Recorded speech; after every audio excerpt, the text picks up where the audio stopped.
12 ராசி அதிபதிகளும் 12 ராசி அதிபதிகளும்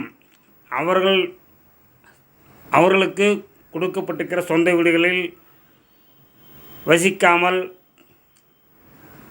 மாற்று கிரகத்தின் வீடுகளில் வசிக்கும் பொழுது அந்த கிரகத்தின் தன்மைகள் எவ்வாறு இருக்கும் என்றால், அந்த கிரகத்திற்கு எந்த பாவக ஆதிபத்தியத்தின் கிரகம் சம்பந்தப்பட்ட நட்சத்திரம் கிடைக்கின்றதோ அந்த பாவகத்தில் அமர்ந்திருக்கும் கிரகத்திற்கு பலன்களை அந்த நட்சத்திரத்தின் விதிப்படித்தான் கொடுக்க முடியும். அப்படின்னா 6ஆம் அதிபதி சம்பந்தப்பட்டு 7ஆம் அதிபதி வீட்டில் அமர்ந்து 6ஆம் அதிபதி நட்சத்திர சாரம் பெற்று 6ஆம் அதிபதியின் குணாதிசயங்களை பலன்களாக கொடுக்கும்பொழுது 7ஆம் அதிபதி வீட்டில் இருக்கும் கிரகத்தால் ஒன்றும் செய்ய இயலாது. நட்பு கிரகம் எனில் சற்று சாதகமாகவும், எதிரணி கிரகங்கள் எனில் சற்று மாறுபட்டதாகவும் வேறுபட்டதாகவும் மனிதர்களுக்கு பலன்களை கிரகங்கள் கொடுக்கின்றது. நாம் இங்கே தான் முழுசாக தெரிஞ்சுக்கணும். அப்போ 6ஆம் அதிபதி 7ஆம் இடத்துல போகக்கூடாது, 7ஆம் அதிபதி 8ஆம் இடத்துக்கு போகக்கூடாது. என்னங்க முன்னுக்கு தானே போகுது இப்படி சொல்கிறீங்களே அப்படின்னு கேட்குறீங்க. அந்த கிரகங்கள் 7ஆம் இடத்துக்கு 8ஆம் இடத்துல போனால் அது ஒரு பலன் வேறு மாதிரி இருக்கும். 7ஆம் இடத்துக்கு 6ஆம் இடத்துல வந்தாலும் பலன் வேறு மாதிரி இருக்கும். இந்த 6, 7, 8 போன்ற பாவகங்களின் கிரகங்கள் ஒன்றுக்கொன்று தொடர்பு பெறுமையானால்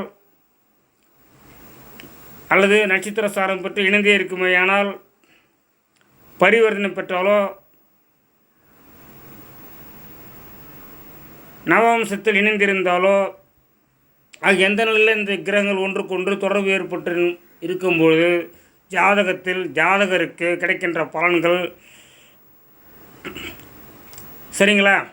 அப்போது அது மாதிரி மாறுபட்டு கிடைக்கின்ற பலன்கள் கொடுக்கும் பொழுது அந்த பாவக ஆதிபத்தியத்தின்படி முதல் பாகம் முதன்மையாகவும் 2ஆம் பாகம் இரண்டாவதாகவும் அந்த திசையின் பாதி காலங்களில் முன்னும் பின்னுமாக செயல்படும் என்பது நாம் புரிந்து கொள்ள வேண்டும். இதுதான் ஜாதக பலன். என்னங்க குரு தசை நடக்குது, முதல் பாகம் எங்கேயும் இருக்குது. அப்போது 16 வருஷத்தில் குரு தசை 16 வருஷம் இல்லைங்களா. அப்போ அதில் 16ல் முதல் பாகம் 8 வருஷம், 2ஆம் பாகம் மீதி 8 வருஷம், மொத்தம் 16 ஆண்டுகள். முதல் பாகம்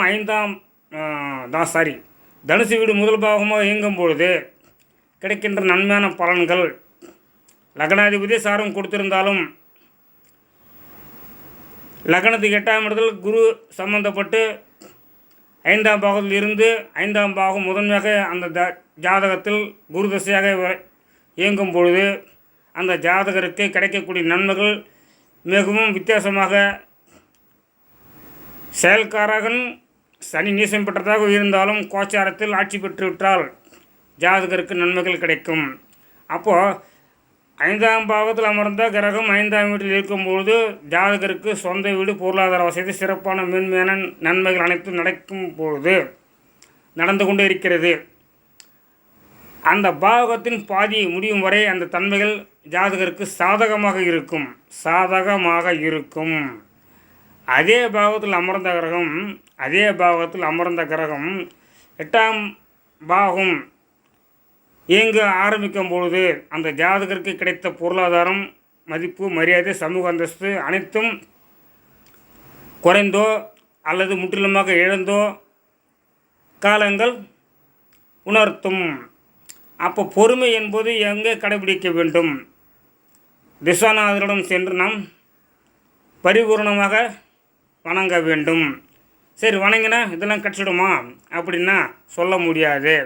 இப்போ பார்த்திங்கன்னா 5ஆம் அதிபதி திசையை பற்றி சொல்கிறோம். அது 6ஆம் அதிபதி திசையை பற்றி சொல்லும்பொழுது பார்த்திங்கன்னா அங்கே அந்த கிரகம் ஜாதகத்தில் வலுவிழந்திருந்தாலும் கோச்சாரத்துக்கு உட்படும் பொழுது அந்த கிரகம் ஜாதகருக்கு சாதகமாக அமைந்துவிடும். அப்படி அமையவில்லை எனில் சாதமே கிடைக்க வாய்ப்பு இல்லாமல் செல்லும் காலமாக இருக்கும். அப்போது பயப்படக்கூடாது. கிடைக்கும் அல்லது கிடைக்காது, இந்த 2 தான் ஜாதகத்தில். கிடைக்குமா கிடைக்காதா? நடக்குமா நடக்காதா? படிப்புனா படிக்க மாட்டேனா, வேலைக்கு போனால் போக மாட்டேனா, சரிங்களா?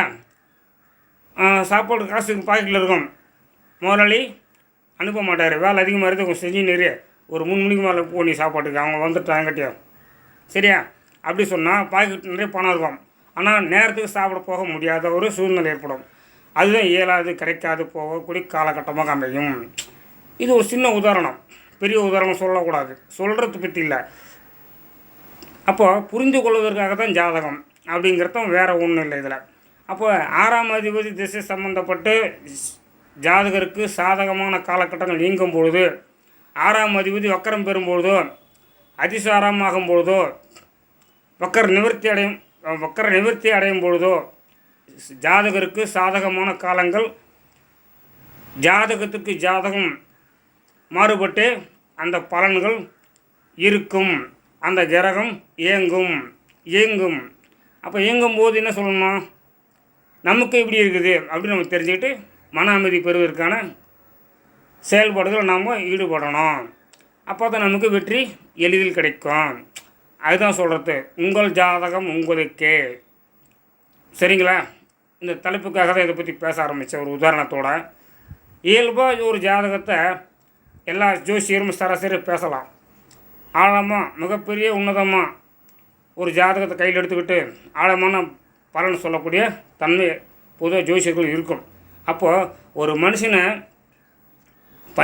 பஞ்சாங்கத்தில் சொல்லப்பட்டிருக்கிற மொழிப்படி ஜாதகரின் கர்ம வினைகளிலிருந்து மீட்டெடுப்பதற்கு ஜோசியரால் முடியும். இதுதான் தெய்வம் கொடுத்த வரம். அப்போ எப்படி மீட்டெடுப்பார் ஜோசியர்? ஜாதகர் எதனா சூழ்நிலை இருந்தார்னா அவருக்கு தகுந்த மாதிரி ஜோசியர் இறங்கி அவருக்காக சேவை செய்ய முடியுமா? அப்படி இல்லை. எந்த நிலையில் இவர் இயங்கினால் அந்த காலங்கள் இவருக்கு சாதகமாகவோ அல்லது பாதகம் இல்லாதவாகவோ அந்த ஜாதகரை காப்பாற்றுவதற்கான வழிமுறைகளை சொல்லுவார் ஜோசியர். அது மட்டும் தான் ஜோசியரோட முடியும்.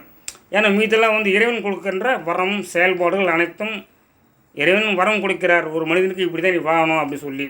ஆனால் கிரகங்கள்னு சொல்லுது,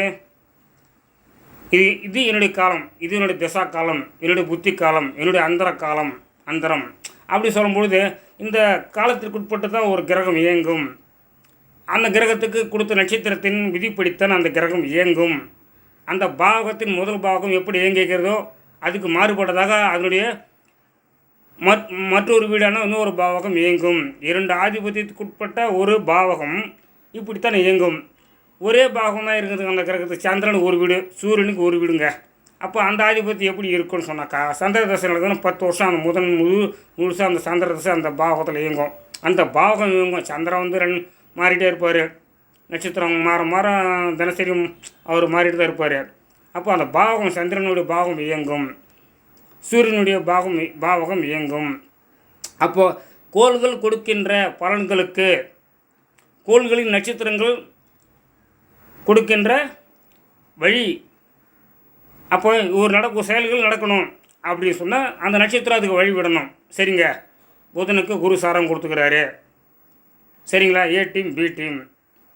அப்போ புதன் சுக்கிர சனி.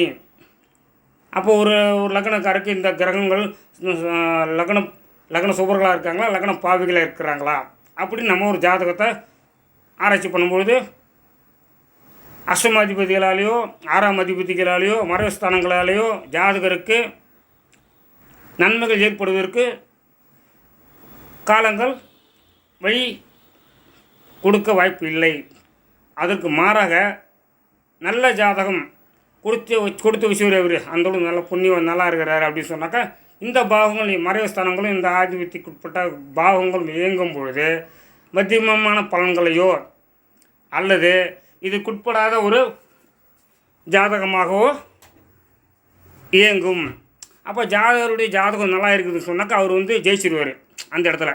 அப்போ பொருளாதார சமூக அந்தஸ்தில் நல்லா வசதி வாய்ப்புகள் இருந்தார்னாக்கா காலங்கள் கை கொடுக்கவில்லையானாலும் கையில் இருக்கும் பொருளாதாரத்தால் தன்னை நிலைநிறுத்திக்கொள்ள ஒரு மனிதனுக்கு வாய்ப்பு கிடைக்கின்றது.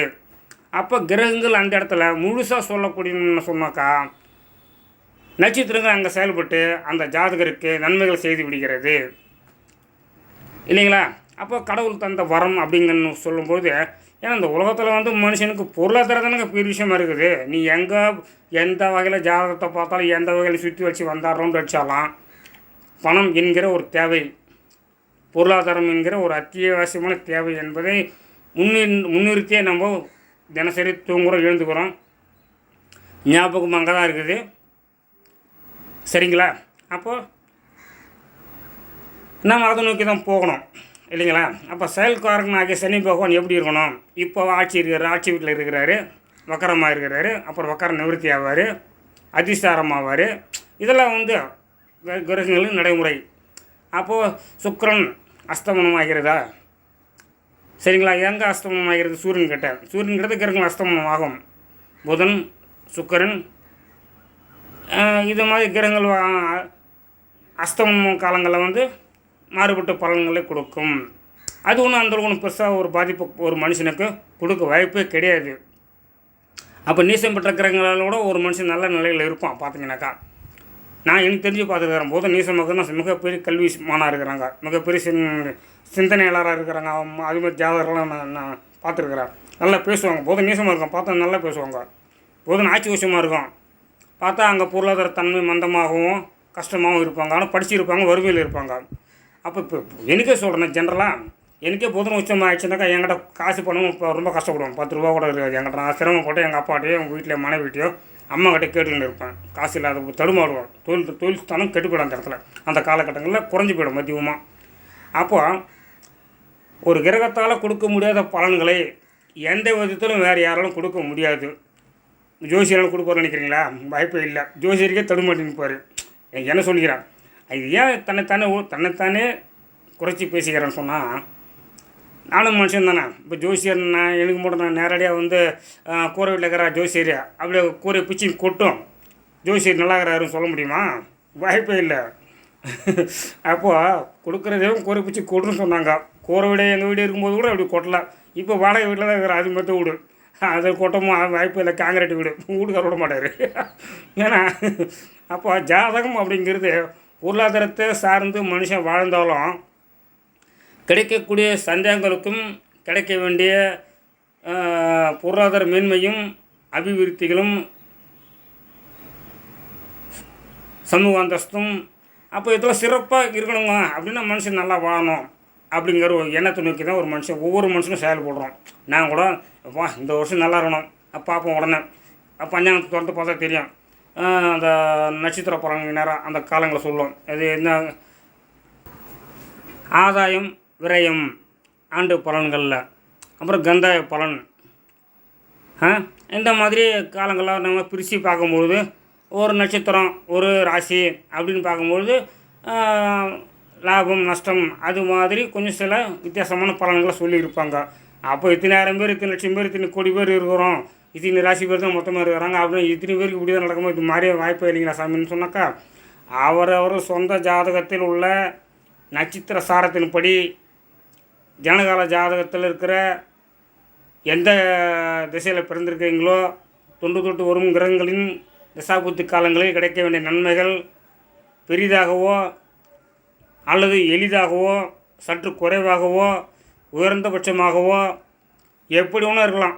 ஒரு கிரகம் அப்படி பலன் கொடுக்குதுன்னு சொன்னாக்கா அதுக்கான காலகட்டங்களை நாம் அப்போ தான் புரிஞ்சுக்கணும். உச்சமாக இருக்கிறோமா, மத்தியமாக இருக்கிறோமா, உத்தமமாக இருக்கிறோமா அப்படின்னா நல்ல நிலையில் இருக்கிறோமா.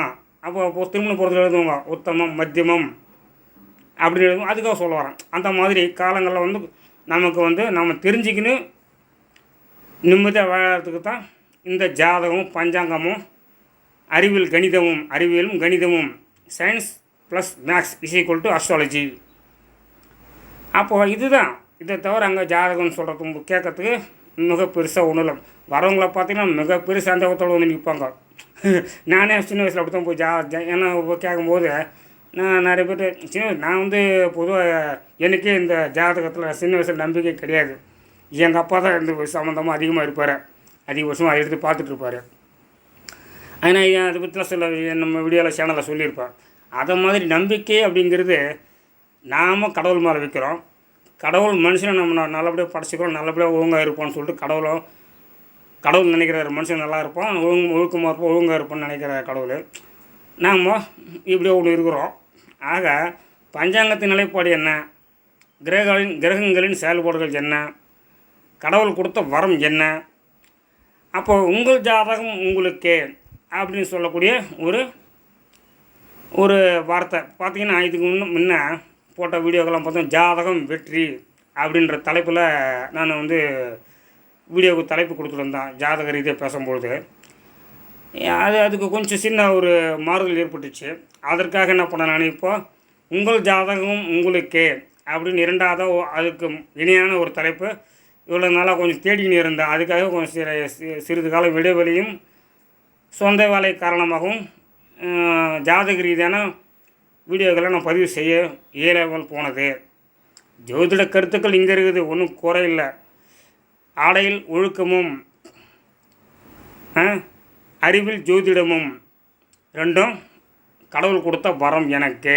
இதில் எந்த அளவுக்கு எனக்கு சந்தேகம் இல்லை, நான் தெளிவாக இருக்கிறேன் அப்படிங்கிறது உண்மை. இதில் ஜோதிட தொழிலில் ஜோதிட திறமையில் நான் தெளிவாக தான் இருக்கிறேன். இப்போ தொழில் செய்யலை அப்படின்னு சொன்னாலும் ஒரு படிப்பு படித்து அவர் அந்த படித்தவர் தான். இப்போ ஒருத்தர் படிச்சுக்கிறார், இன்ஜினியர் படித்தார், அவர் இன்ஜினியரிங் வேலைக்கு போகல, வசதி செல்வாக கூட இருக்கிறாருன்னு சொன்னாலும் அவரும் இன்ஜினியர் தான். டாக்டருக்கு படிச்சுக்கிறாருன்னு சொன்னாலும் அவருக்கு எல்லாம் வசதி இருக்குதுங்க, செய்யணுன்ற அவசியம் இல்லை, ரிட்டையர் ஆகிட்டோன்னா அந்தளவுக்கு சம்பாதிச்சுட்டு போகுதுங்கன்னா அவர் டாக்டர் தான். ஒரு இவ்வளோ நிலச்சி வந்தார் லேண்ட்லார்டு, வசதியானவங்க, நல்லா ஒரு 10 ஏக்கர் இருக்குதுங்க, நல்லா வசதியெல்லாம் இருக்குதுன்னு சொன்னாலும் அவர் விவசாயம் பண்ணாத நிலத்தை யார்கிட்ட குத்தைக்கு விட்டுட்டாலும் அவர் விவசாயி தான், நிலச்சி வந்தார் தான். அப்போ எல்லா வசதிகளும் நிலமும் இருந்தாலும் அவர் இறங்கி விவசாயம் பண்ணலை, ஆளுங்க வச்சு வேலை செய்கிறார், அந்த ஒரு முதலாளி பண்ணையார் இல்லைங்களா. அது மாதிரி தான் ஜோசியம் படித்தா ஜோசியம் தெரிஞ்சுதாலும் ஜோசி தொழில் செய்யணுன்ற அவசியம் கிடையாது, அதில் சம்பாதிக்கணுன்ற அவசியம் கிடையாது. இப்போ ஜாதகம் அப்படிங்கிறது எல்லாருக்குமே இதில் வருமானத்தை கொடுத்துடாது. ஒன்று பாருங்கள், இப்போ சொன்னேன் இல்லையா, இந்த புதன் ஆற்றல் அப்படிங்கிறது புதன் ப்ளஸ் கேது, அந்த ஞானம், கேது ஞானத்தை குறிக்கக்கூடியது, புதன் அறிவாற்றலை கொடுக்கக்கூடிய குறிக்கின்ற ஒரு கிரகம்.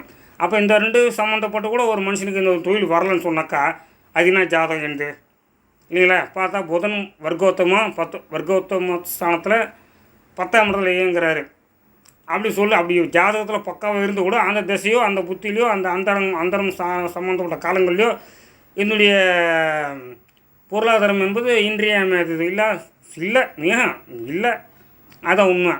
அப்போ அந்த நேரத்துக்கு இருந்தாலும் நான் கொஞ்சம் சிரமப்படுவேன், ரொம்ப சிரமம் இல்லை, ரொம்ப ரொம்ப ரொம்ப கஷ்டப்படுவோம். அந்த காசு பணத்துலேயோ குடும்ப சூழ்நிலையில் சிரமப்படுவோம் அந்த காலகட்டங்களில்.